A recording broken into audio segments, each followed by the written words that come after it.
Muhammad Abdul Rashid, demikianlah nama lengkapnya, seorang anak fenomenal asal kota Pekanbaru, Provinsi Riau, yang namanya berkibar seantero negeri.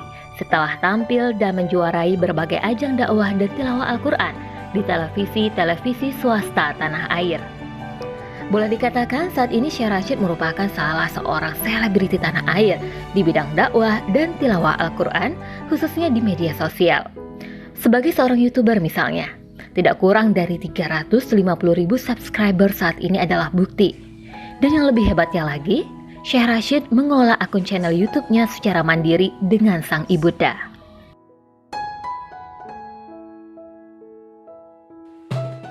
Secara umum dalam Islam, untuk memperoleh keturunan yang soleh dan solehah, tentulah dimulai dengan persiapan dan perencanaan yang matang. Namun tidak demikian halnya dengan kehadiran Rashid kecil ke atas dunia. Kelahirannya justru tidak diharapkan. Kehadirannya justru diiringi dengan konflik besar dalam rumah tangga orang tuanya. Rumah tangga yang sudah diambang kehancuran. Sebelum adanya Syekh Rashid, Umi sudah punya anak 5. Jadi pada saat itu pikiran Umi itu ya udah deh punya anak 5 dan tidak kepengen lagi mau tambah anak gitu. Dan pada saat itu kondisi rumah tangga dibilang masing-masing entahlah, dibilang bersama entahlah. Tapi yang pastinya ya begitulah kondisinya. Umi ngasih tahu nih ke bapaknya, awak hamil nih gitu. Sebutan Kediri dulu kan awak gitu. Diam aja, cuek aja. Ya udah, dengan kecuekan dia itu Umi juga berpikir ini sendiri gitu, gimana caranya. Umi coba bawa jogging. Umi nggak tenang membawakan hamil itu. Umi sering melarikan itu karena sifat Umi dulu juga tomboy, tidak berhijab, tidak mengenal agama sama sekali. Yang agama itu nomor sekian lah, cuman Islam itu hanya KTP doang. Umi melarikan diri Umi ke mall. Umi tidak makan, tapi itu makan beras 3 kali pagi, 3 kali siang, 3 kali sore. Terus minum obat yang ada obat penggugur. Nah, begitu keluar flek sedikit, Umi senang banget. Berarti ini kehamilan gak jadi gitu. Tapi ujung-ujungnya enggak, malah makin kokoh. Ya, ketika masih dalam kandungan, berbagai upaya telah dilakukan oleh ibunya untuk menggugurkannya. Namun Allah berkehendak lain. Seakan Allah ingin menegaskan bahwa kalian manusia hanya bisa berupaya, akan tetapi Allah Maha berkehendak. Semakin gigih Ibu Yulia menggugurkan kandungannya, semakin kuat pula janin itu berkembang. Allah berfirman dalam Al-Quran surah Yunus ayat 107. A'udzu billahi minasyaitonir rajim. Bismillahirrahmanirrahim. Wa iyamsaskallahu bidurrin fala kashifa lahu illa hu. Wa yuridka bi khairin fala radda li fadlih. Yusibu bihi man yasha'u min ibadihi wa huwal ghafurur rahim. Yang artinya, jika Allah menimpakan sesuatu kemudaratan kepadamu, maka tidak ada yang dapat menghilangkannya kecuali Dia. Dan jika Allah menghendaki kebaikan bagi kamu, maka tidak ada yang dapat menolak kurnia-Nya. Dia memberikan kebaikan itu kepada siapa yang dikehendakinya di antara hamba-hambanya. Dan Dialah yang Maha Pengampun lagi Maha Penyayang. Akhirnya pada hari bayi, yaitu hari Senin, lahirlah Rashid kecil, yang pada awalnya diberi nama Gilang Sapta Pratama, yang berarti anak ke-6 yang sempurna. Di titik ini pula lah Ibu Yulia menyadari bahwa kekayaan bukanlah segalanya. Waktu lahirnya Rashid itu kita operasi Senin sore, jam selesai operasi itu 4.26. Hari Senin waktu itu tanggal 26 April 2007. Kebetulan ada menantu dari kakak Umi yang jadi anestesinya. Begitu Umi sadar, Umi nanya. Umi teringat apa yang Umi lakukan selama hamil gitu kan. Cacat gitu ya, yang karena Umi mengkonsumsi banyak obat dan diurut gitu kan. Umi tanya, mana adek? Enggak, bagus katanya gitu. Enggak ada yang cacat. Enggak, buka. Jadi Umi suruh buka dia ini. Dia buka, ninte katanya. Ini adek katanya. Oh sehat. Dan ketika udah masuk di ruang observasi, masuk ke ruang rawat ya. Di ruang rawat itu orang rame-rame tuh di bawah makan-makan. Begitu Umi minta nasi hanya 1 sendok, Umi nggak dapat. Di situ Umi baru berpikir, buat apa aku banyak duit, buat apa aku banyak emas. Padahal pengen makan, nengok orang makan, kan orang bezuk kita nih, orang makan di bawah kita gitu kan. Umi pengen ikut nimbrung dong seperti biasa gitu. Ternyata Umi nggak boleh makan.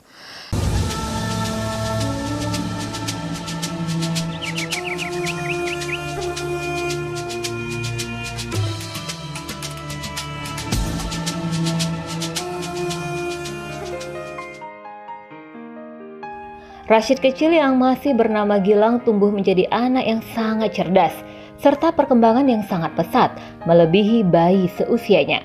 Ini sesuai dengan nama yang kelak akan ia pilih, yaitu Rashid, yang berarti orang yang mendapat petunjuk, orang yang cerdas. Umur seminggu dia udah tengkurap dalam bedung. 2 bulan itu dia udah tengkurap. 4 bulan udah ngangkat leher. Terus umur 5 bulan 6 bulan udah duduk, udah main itu, pokoknya semua bekejar. 6-7 bulan pintar ngomong, tumbuh gigi, pintar jalan. Kalimah yang pertama itu yang disebut tuh Allah. Keinginan dan kecenderungan Rashid kecil terhadap hal-hal yang berhubungan dengan agama Islam begitu luar biasa, serta di luar kebiasaan. Hal ini tentu saja membuat sang ibu menjadi bingung. Bahkan sempat beberapa kali ia berkonsultasi kepada ustadz-ustadz dan orang-orang pintar. Udah pandai jalan nih, 1 tahun tuh kita punya PCD, punya TV. Nah dia sibuk tuh, kalau azan dia azan sendiri di bawah meja makan. Orang buka puasa dia sibuk cari gelasnya, dia buka juga. Nah dia azan, dia dengerin ngaji. Dia Al-Quran kemana-mana dibawa. Nah itulah lari di sekeliling rumah. Umur 8 bulan kalau tidak salah Umi itu ya. Dia udah bisa megang krayon, spidol. Dinding habis semua bercoret. Allah Muhammad Menara Masjid Nabawi. Allah Muhammad Menara Masjid Nabawi. Itu aja ditulis. Dapat kasur-kasur ditulis, dapat lantai-lantai ditulis. Pokoknya apa aja. Nah terus Umi mencoba mencari. 1 tahun 9 bulan dia udah masuk playgroup di Anur. Di sekolah juga aneh sendiri dia. Umi merasa tersisih ketika dia tidak menyatu dengan teman-temannya belajar. Ketika dia membantah ibunya, anak-anak ayo kita nyanyikan lagu, ibu akan mengajarkan lagu baru. Dia ngomong astagfirullahaladzim katanya. Mari Gilang tenangkan teman-teman Gilang dengan indahnya bacaan Al-Quran. Dikasih kesempatan. Tapi kan Umi berpikirnya begini, tidak mungkin setiap hari gitu. Terus dari situlah Umi mulai mencari ke orang pintar, ke dukun, ke ulama, mau nanya, Gilang itu siapa sih anak aku ini? Tapi tetap Umi tidak dapat jawaban. Kondisi Rashid yang tidak biasa ini bahkan cenderung membuat Ibu Yulia stres. Seperti memenuhi keinginan Rashid akan buku-buku agama, VCD-VCD agama, selalu minta diantarkan dari masjid ke masjid lainnya. Hingga pada puncaknya, Ibu Yulia menyembunyikan semua Al-Quran dan buku-buku agama yang dimiliki Rashid. Namun hal ini tanpa diduga oleh Ibu Yulia justru berakibat fatal kepada anaknya.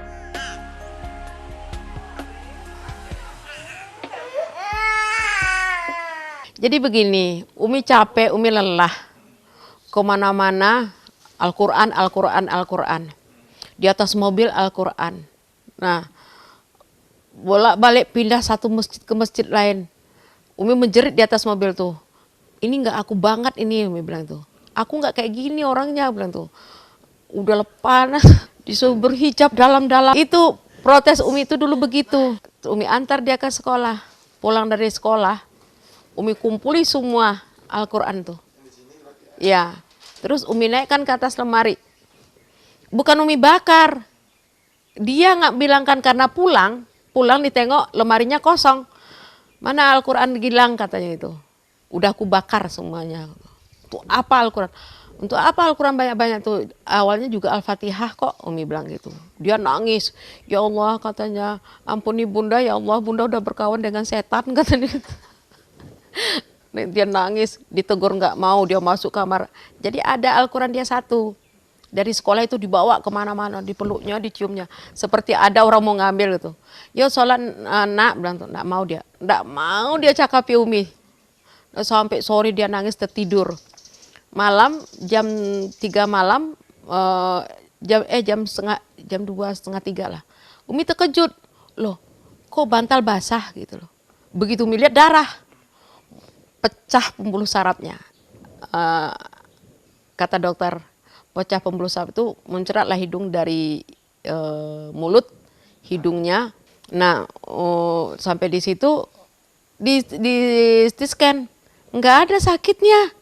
Dia bilang, Gilang nggak sakit kok katanya, Gilang sehat-sehat aja katanya. Dia ngomong dengan dokter tuh, obat Gilang cuman Al-Quran katanya. Nah dikasih Al-Quran, sembuh. Nah semenjak itulah Umi nggak berani lagi mengganggu dia dengan Al-Quran. Semakin bertambah usia Rashid, semakin kuat pula keinginannya untuk mendalami Islam. Bahkan kini di usia yang masih begitu belia, Rashid sudah berkeinginan untuk ke Tanah Suci Mekah.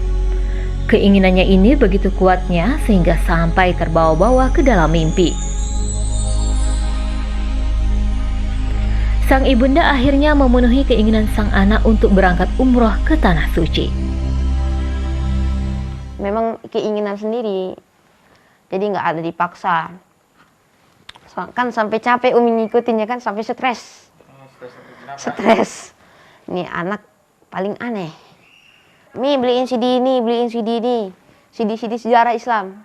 CD-CD sejarah Rasulullah. Dibeli. Sampai full. Sampai full itu CD-nya. Dibawa kemana-mana. Jadi kalau bisa nonton di mobil, nonton di mobil. Memang keinginan sendiri sampai minta beliin. Dijahitin semua Umi, ada yang kayak jubah Dubai. Cuman itu udah sempit. Banyak. Sampai di lemari banyak. Nah, barulah sekarang-karang ini udah sunnahnya udah mulai agak naik gitu. Nggak pakai sarung, pakai apa.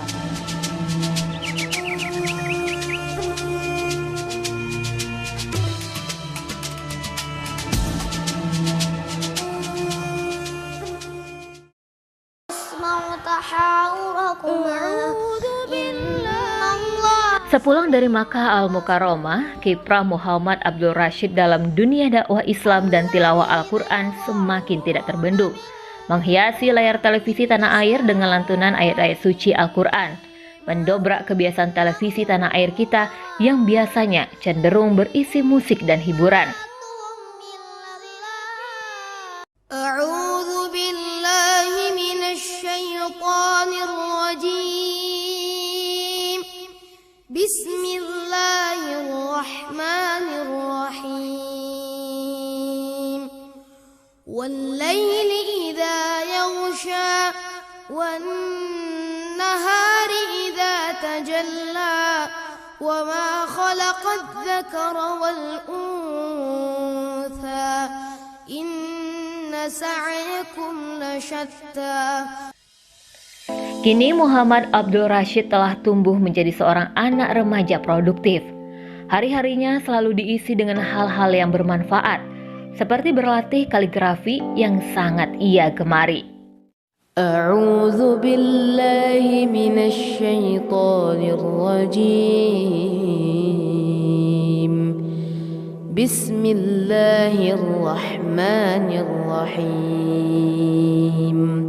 وَالنَّجْمِ إِذَا هَوَى مَا ضَلَّ صَاحِبُكُمْ وَمَا غَوَى وَمَا يَنطِقُ عَنِ الْهَوَى إِنْ هُوَ إِلَّا وَحْيٌ يُوحَى عَلَّمَهُ شَدِيدُ الْقُوَى ذُو مِرَّةٍ فاستوى وهو بالأفق الأعلى ثم دنا فتدلى فكان قاب قوسين أو أدنى فأوحى إلى عبده ما أوحى ما كذب الفؤاد ما رأى أفتمارونه على ما يرى ولقد رآه نزلة أخرى عند سدرة المنتهى عندها جنة المأوى إذ يغشى السدرة ما يغشى ما زاغ البصر وما طغى لقد رأى من آيات ربه الكبرى أفرأيتم اللات والعزى ومناة الثالثة الأخرى ألكم الذكر وله الأنثى تلك إذا قسمة ضيزى إن هي إلا أسماء سميتموها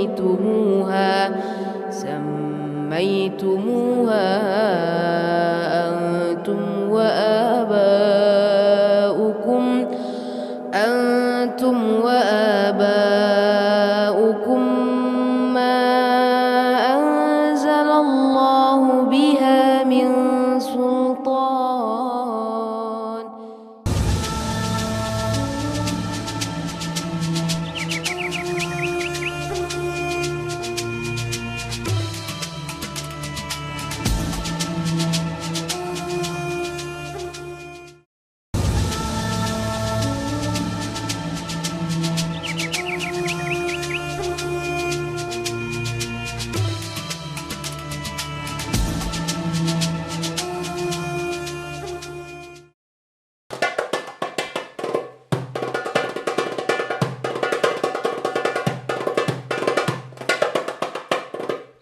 Hari-hari Rashid tidaklah selalu mesti belajar hal-hal yang berat, seperti membaca dan menulis. Namun terkadang ia juga belajar hal-hal yang ringan, seperti bermain rebana.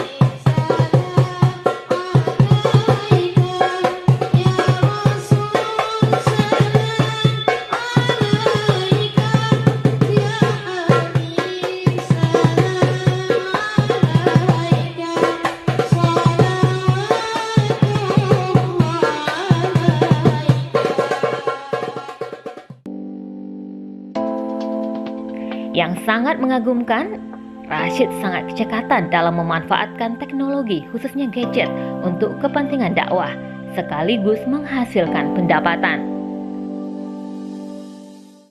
Jadi begini, keseharian Rashid habis apapun. Ini alhamdulillah mendapat penghargaan dari YouTube. Terima kasih Mbak Susan dari CO YouTube-nya. Kami sangat berterima kasih sudah dapat silver play button, dan kita akan membuat rekaman. Dan ini mic-nya BM800, bukan jangan ya.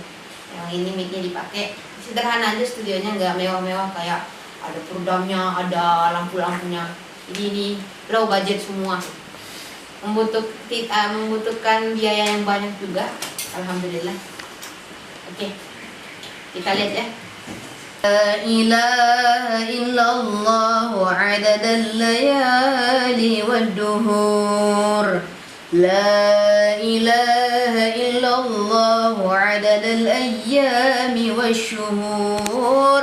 La ilaha illallah adada amwajil buhur. لا إله إلا الله عدد أضعاف الأجور. لا إله إلا الله عدد قطرات المطر.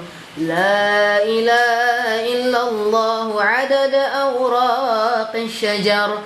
لا إله إلا الله عدد الشعر والوبر لا إله إلا الله عدد الرمل والحجر لا إله إلا الله عدد الزهر والثمر لا إله إلا الله عدد أنفاس البشر لا إله إلا الله عدد ذنوبنا حتى تغفر لا إله إلا الله عدد لمح العيون لا إله إلا الله عدد ما كان وما يكون لا إله إلا الله تعالى عما يشركون لا إله إلا الله خير مما يجمعون لا إله إلا الله في الليل إذا عسعس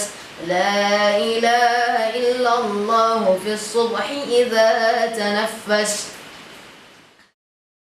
Memang handphone itu sekarang lebih banyak mudaratnya daripada manfaatnya.